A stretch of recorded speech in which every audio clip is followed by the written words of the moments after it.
Survival of the Sickest by Dr. Sharon Moalem. Why would you take a drug that is guaranteed to kill you in 40 years? It's the only thing that will stop you from dying tomorrow. The plague was a devastating disease that killed 1/3 of the European population. The few that survived had a genetic condition, later found to be hemochromatosis. The condition causes their red blood cells to hoard more than the usual amount of iron.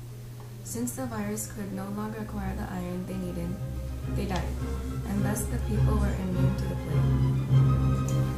What do we have in common with grapes, Slurpees, and frogs? Well, we use sugar as an antifreeze. During the Younger Dryas, which was a brief period of cold climate, people stored extra sugar in their body to help them live.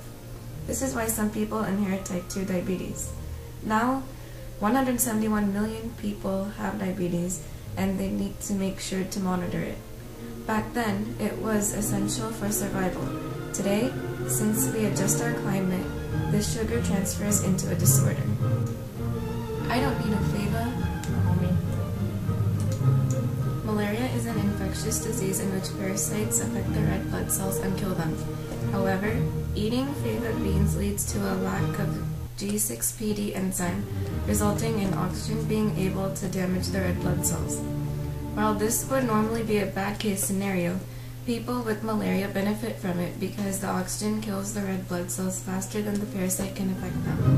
Similarly, sickle cell anemia produces an immunity to malaria by causing the red blood cells to form a sickle shape, rendering them non-functional. Eat your vegetables. Your mother has been fervently pounding this message into you for a lifetime. But couldn't your mother be wrong? You consume 10,000 natural toxins by eating vegetables. So, should we follow our natural food cravings instead? It turns out that these plants' toxins are deterrents to repel predators.